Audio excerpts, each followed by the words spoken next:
శ్రీపాద శ్రీవల్లభ లీలా వైభవము 21వ అధ్యాయం. శ్రీపాద శ్రీవల్లభ స్వామినే నమః. మహిమలు. శ్రీపాద స్వామి వారి సన్నిధానంలో నిత్యమును సత్సంగములు, బోధలు, శాస్త్ర వివరణలు జరుగుచున్న యోగా, ధ్యాన, రహస్యములు, ప్రబోధములు జరుగుచుండేవని శ్రీ బాబా గారు వివరిస్తున్న అతి సులభమైన ధోరణి మాకందరకు ఆశ్చర్యాన్ని, ఆనందాన్ని కలిగించి ఇంకనూ వినవలెనను కుతూహలమును పెంచుచున్నది. అదే విషయాన్ని తెలుపుకొని శ్రీ బాబా గారి సన్నిధిలో ఒక రోజున చేతులు జోడించి నమస్కరించి, స్వామీజీ, శ్రీపాద స్వామివారు సాక్షాత్ లోక కళ్యాణం కొరకు అనగా జీవుల ఉద్ధారం కొరకు అవతరించినారు. మానవులే కాక ఇక్కడ పశుపక్ష్యాదులు, క్రూర జంతువులు కూడా ఉద్ధరించబడిన వివరాలేమైనా దర్శనమిస్తే స్వామి లీలలు వినాలని కోరుచున్నాము అని ప్రార్థించగా శ్రీ బాబా గారు చిరునవ్వులతో ఇట్లా వచించారు. ఎక్కడైనా మహాత్ములను ఆశ్రయించిన జంతువులు, పక్షులు, వృక్షాలు కూడా తప్పక ఉద్ధరించబడతాయి అని కన్నులు మూసుకొని ఇట్లు ప్రార్థన చేయసాగినారు. దేవాదిదేవ, శ్రీకర, శుభకర, లోక కళ్యాణమునకై ఈ భువిలో అవతరించిన శ్రీపాద శ్రీవల్లభ దయాసాగర, తమ అవ్యాజ కరుణకు పాత్రులమైన మమ్ము ఉద్ధరించి బ్రోచే పరమాత్మ, నీ లీలలు ఊహింపనలవి కానివి, అతి చిత్రాతి చిత్రములు, సర్వాతీత గుణాత్మక, మమ్ము అనుగ్రహించుమయ్యా దేవేశ అని ప్రార్థించి అట్లే కన్నులు మూసుకొని దర్శించుచు ఆ విషయములను ఈ విధంగా ప్రవచించినారు. శ్రీపాదుల మహిమలు. శ్రీ దత్తావతారులైన శ్రీపాద స్వామి వారి దర్బారు సకల జీవజంతువులకు నిలయమే. మానవులు పొరపాటున మహాత్ముల సన్నిధి కృప మన కొరకేనని భావిస్తారు. అది పొరపాటు అని ఈ సంఘటన వలన తెలుస్తున్నది. వారి దృష్టిలో సకల జీవులు సమానమే. ఒకరోజు శ్రీపాద స్వామి వారు భక్తులెవ్వరూ ఇంకా రాని సమయంలో ఒక్కరే అశ్వత్థ వృక్షం క్రింద కూర్చుంటే 2 నాగుపాములు వచ్చి నమస్కరించి వారికి ఏదో తమ బాధలు, విన్నపాలు కూడా వినిపించి ఆదేశాలు, ఆశీర్వాదాలు పొందుటకై వేచి ఉన్నవి. దూరం నుండి ఈ దృశ్యాన్ని దర్శించిన వారు ఆశ్చర్యపోతూ శ్రీ స్వామి వద్దకు రావటానికి భయపడుతూ దూరంగా నిలబడ్డారు. శ్రీ స్వామి మీరు పొండి అని ఆ నాగులను పంపివేశారు. తర్వాత భక్తులు దగ్గరకు వచ్చారు. భక్తులను చూచి శ్రీ స్వామివారు ఇలా చెప్పినారు: అన్ని జీవరాశులకు కూడా అనేక ఇబ్బందులు, కష్టాలు ఉంటాయి. మానవులకే కాదు బాధలుండేది. అన్ని జీవరాశుల యందు దయతో ఉండటయే అసలైన మానవత్వం. తమకు మాత్రమే సుఖం కావాలనుకునేవారు స్వార్థపరులు. ఈ సృష్టిలోని జీవులన్నింటికీ అధినేత పరమాత్మయే. ఆయనే సర్వస్వతంత్రుడు. జీవులన్నీ పరతంత్ర జీవులే. భగవత్ సంకల్పం లేనిదే ఒకరికొకరు అపకారం కాని, ఉపకారం కాని చేయుట కుదరదు. తలలో మాత్రమే విషం కలిగిన సర్పాలను విషపురుగులంటారు. మానవ రూపంలో ఉంటూ నిలువెల్లా విషం నింపుకొని ద్వేషంతో ఎదుటి వారికి కీడును సంకల్పిస్తూ నిరంతరం దుష్టమైన ఆలోచనలతో ఉండేవారు ఈ సర్పాల కన్నా హీనులే అని చెప్పవలెను. వాటికి ఎటువంటి హాని రాకుండా చూచుకునేటందుకై ఆత్మరక్షణకై భగవంతుడు ఏర్పాటు చేసినది విషం. కావున ఏ జీవులనైనా శత్రుత్వ భావనతో చూడకుండా పరమ ప్రేమను పెంచుకుంటే విష జంతువులు కూడా హాని చేయలేవు అని బోధించారు. యోగులు మహాత్ములను ఆశ్రయించి సకల జంతువులు, పక్షులు కూడా లాభాన్ని పొందుతాయి అని ఈ సంఘటన ద్వారా మనకు విషదమగుచున్నది. ఎందుకంటే మానవునిలోని దివ్యత్వాన్ని మానవుడు గ్రహించే కన్నా ఇతర జీవులే త్వరగా గ్రహిస్తాయి. కారణం మనవలె మానవుడేగా అని మానవుడు భావిస్తాడు కాబట్టి గ్రహించలేడు. 2 పెద్ద పులులకు సద్గతి ప్రసాదించి మానవులుగా జన్మింపచేసిన దివ్యలీల మీరు విని ఉన్నారు కదా.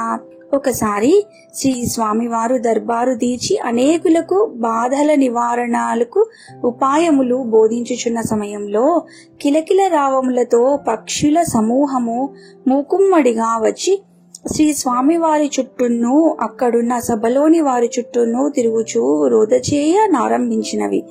శ్రీ స్వామివారు ప్రసన్న దృక్కులతో వాటిని వీక్షించుచు చేతితో అభయముద్రను చూపుచూ భయపడకండి, అభయం అని నోటితో వాటికి అభయమిచ్చారు.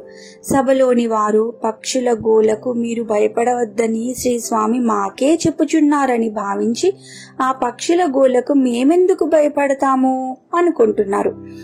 అంతలో ఆ పక్షులన్నీ ఒక్కసారిగా ఎగిరి దూరంగా పోయినవి.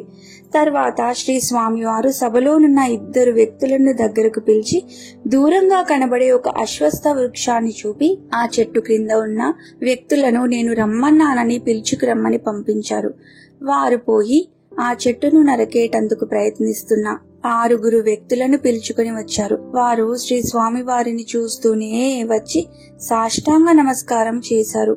వారితో స్వామివారు, ఏమయ్యా, ఎందుకు వృక్షాన్ని నరికే ప్రయత్నం చేస్తున్నారని అడిగారు.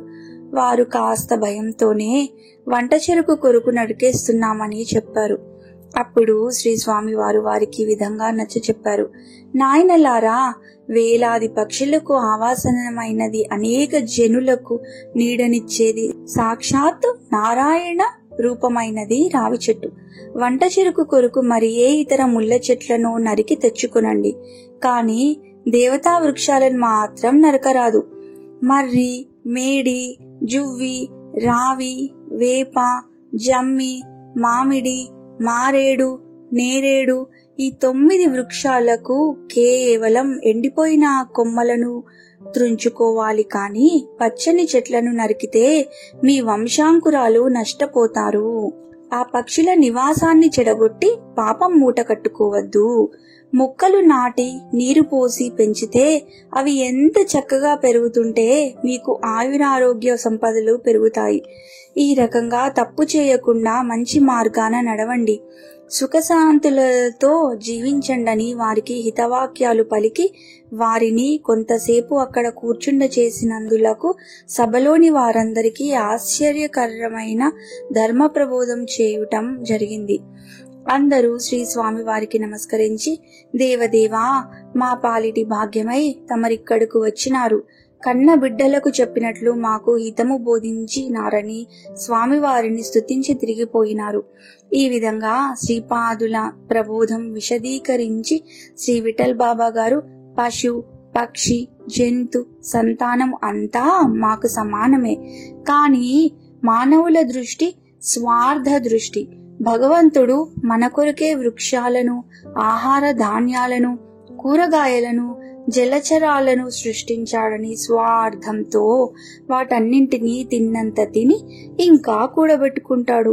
ఇతర జీవులు అలా కాక ఆకలికి దొరికినదేదో కావలసినంత తిని రేపటి ఆలోచన అనేది లేక నిశ్చింతంగా ఉంటాయి. అందుకే వాటికి రోగాలు అతి తక్కువగా వస్తే పూర్వకర్మల ప్రభావమే కాని అవి ఈ జన్మలో ఏ విధమైన దుష్కర్మలను చేయవు. మానవునికి గల జ్ఞానాన్ని వినియోగించి వాటిని ప్రేమించి చక్కగా పోషించి సకల కార్యాలకు ఆ జంతువులను ఉపయోగించుకొనవచ్చును. ప్రేమ విశ్వాసములతో అవి యజమానికి సేవలు చేస్తాయి అని మరింత వివరంగా మాకు బోధించి జై శ్రీపాద శ్రీవల్లభ మహారాజ్ కి జై అని ముగించారు. మనం ఎవరికి వారమే జీవ జంతువుల పట్ల ప్రేమతో ఉన్నామా లేదా, ఒకవేళ వాటిని మనం పోషించటం సాధ్యం కాకపోయినా మనస్సులో సర్వజీవులు సుఖంగా ఉండాలని నిత్యం ప్రార్థిస్తున్నామా లేదా అని పరిశీలించుకుంటూ జీవకారుణ్యం కలిగి ఉంటే చాలు. అదే 10,000 భక్తుల వెల్లువ. శ్రీపాద శ్రీవల్లభుల వారి దర్శనార్థం పండరీపురం నుండి ఒక దర్జీ పనిచేయునతడు తన భార్య మరికొందరు బంధువులను కలుపుకుని యాత్ర చేయుచూ వచ్చి చేరుకున్నారు. శ్రీ స్వామి వారు దర్బారునకు చేరు సమయానికి వారందరూ వచ్చి మొక్కి శ్రీ స్వామి వారు ఆసీనులైన తర్వాత వారందరినీ కూర్చుండమని సైగ చేయగా కూర్చుండిరి. ఎక్కడి నుంచి వచ్చినారని శ్రీ స్వామి వారు ప్రశ్నించగా వారిని శ్రీ పాండురంగ విఠల భట్టు గారు ప్రేరణ చేసి పంపించినారని తెలిపినారు. అయ్యా, నా పేరు విజయుడు, ఈమె నా భార్య. మాకు సంతానం కలుగక చాలా కాలం నుండి వ్యధపడుచున్నాము. ఆ సజ్జనుడు తమ వద్దకు పొమ్మని సూచన చేయగా మా బంధువులందరితో కలిసి వచ్చినామని తెలిపాడు. శ్రీ స్వామి వారు ప్రసన్నులై అతని భార్యను దగ్గరగా పిలిచి వారి ముందు ఉన్న పండ్ల నుండి ఒక పండును ఆమె ఒడిలో వేసి, ఇది ఇప్పుడే ఇక్కడే తిను, తర్వాత నీకు సంతానం కలుగుతుంది అని ఆశీర్వదించినారు. ఆ పూట వారందరికీ భోజన వసతిని పంచదేవ పహాడు వాస్తవ్యులు కల్పించారు. వారు శ్రీ స్వామి సన్నిధిలో నిత్యం సేవించుకుంటూ తర్వాత ప్రతిరోజు వారి వంటలు వారే చేసుకుంటూ వారు తినుటయే కాక వచ్చిన వారికి కూడా ఆదరించి ఆకలి తీర్చుచూ కొంతకాలం ఉన్నారు. వారుండగానే షోలాపూర్ నివాసి వస్త్ర వ్యాపారి పద్మశాలీయుడైన ఏకనాథ సోమ అనువారు తన కుటుంబంతోనూ కొందరు బంధువులతోనూ శ్రీ స్వామివారి దర్బారుకు చేరినారు. శ్రీ స్వామివారిని దర్శించుకున్నాడు. తన బాధలన్నింటినీ శ్రీ స్వామివారికి నివేదించుకున్నాడు. అతడు సజ్జనుడు మరియు నిష్ఠానియమములతో భగవదారాధన చేయుడువాడు. అతనికి 8 మంది సంతానం, 4 ఆడపిల్లలు, 4 మగపిల్లలు. వారిలో 2 ఆడపిల్లలకు 2 కొడుకులకు వివాహములైనవి. కాని వారి వ్యాపారం నందు నష్టం వాటిల్లినది. కుటుంబంలో అందరికీ కడుపు నిండా భోజనం లభించని పరిస్థితి ఏర్పడి నిస్సహాయుడనై పండరీపుర క్షేత్రమునకు పోయి పాండురంగ విఠలునికి విన్నవించుకున్నాడు. ఆ దేవాలయమందు గల పూజారి శ్రీ రామానంద పూజారి అనువారు శ్రీవారి వద్దకు పొమ్మని సలహాను చెప్పుటయే కాక వారితో లోగడ ప్రయాణించిన శిష్యుని కూడా తోడుగా పంపి శ్రీ స్వామి దర్శనమునకు మార్గము చూపెను. హే దేవా సద్గురుదేవా, తమరే మాకు రక్ష.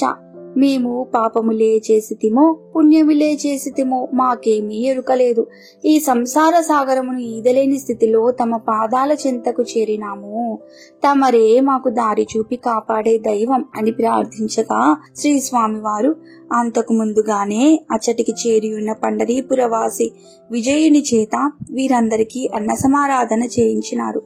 2 రోజులు ఈ రకంగా వారంతా దర్బారు ప్రదేశంలోనే గడిపిన తదుపరి అందరికీ శ్రీ స్వామివారు ఆశీస్సులు ప్రసాదించి, మీరు మీ స్వస్థానములకు చేరుకొనుసరికి మీకు గల బాధలు తొలగిపోయి శుభములు చేకూరును. ఈ ప్రదేశము మహాత్ముల తపోభూమి. మీ పాపములన్నీ భస్మమైపోయినవి. ఇక మీరు ధర్మ మార్గావలంబులై పుణ్య సంపాదన చేసుకోమని అందరికీ తిరుగు ప్రయాణమునకు అనుమతిని ప్రసాదించగా, దిగంబరా దిగంబరా శ్రీపాదవల్లభ దిగంబరా అను మంత్రమును అందరూ స్మరించుచూ తిరుగు ప్రయాణమైనారు. ఈ విధంగా సుదూర ప్రాంతముల వారు వచ్చినారని, శ్రీ స్వామి వారు కోరిన వారికి కోరినవి ప్రసాదిస్తున్నారని దగ్గర ఊర్లలోని వారికి అవగతమైనది. తొలుత స్వాములంటే గొప్ప గొప్ప బ్రాహ్మణుల కులం వారు లేక పండితులు మాత్రమే వారిని పూజిస్తారనే భావంతో ఇతర కులాల వారు దూరంగా ఉండేవారు. క్రమంగా అందరికీ ఇక్కడ ఉండే స్వామి అందరు స్వాముల లాంటి వాడు కాదని, అన్ని కులాల వారిని ఆదరిస్తాడని, అందరికీ వరాలిస్తున్నాడని ఈ సంఘటనల ద్వారా తెలియవచ్చింది. ఆ తర్వాత జనులు తండోపతండాలుగా వచ్చి శ్రీ స్వామి వారికి తమ కష్టాలు ఇష్టాలు చెప్పుకుని వాటికి పరిష్కారం పొందుతుండేవారు. అందులో మంగళి, హరిజనులు, గౌడులు, రెడ్డి కులస్తులు, ముదిరాజులు, గిరిజనులు, వైశ్యులు, పల్లెకారులు, కుమ్మరివారు, వడ్రంగులు మొదలగు సకల కులముల వారును వచ్చి శ్రీపాద స్వామి వారి దర్బారులో నిండి ఉండి ఒకరితో ఒకరు ప్రేమతో వ్యవహరించుటకు నేర్చుకునిరి. ఒకరినొకరు ద్వేషించుట, విమర్శించుటను, పరిహసించుటను మానుకొని గౌరవించుట శ్రీ స్వామి వారి ప్రబోధంలో నేర్చుకున్న నూతన పద్ధతి. దీని వలన ప్రతి పల్లెయందును సుఖశాంతులు నెలకొన్నవి. ఇట్లు దూరము దగ్గర అన్నది లేక చుట్టుపట్టు గ్రామాల వారందరూ శ్రీ స్వామి సన్నిధానంలో గడిపి వెళ్లేవారు. ఈ అధ్యాయం చాలా పెద్దదిగా ఉండడం వలన 2 భాగములుగా చేసి ఈ అధ్యాయాన్ని ఇంతటితో నిలిపివేసి 2వ భాగాన్ని వచ్చే వారం చదువుతాము.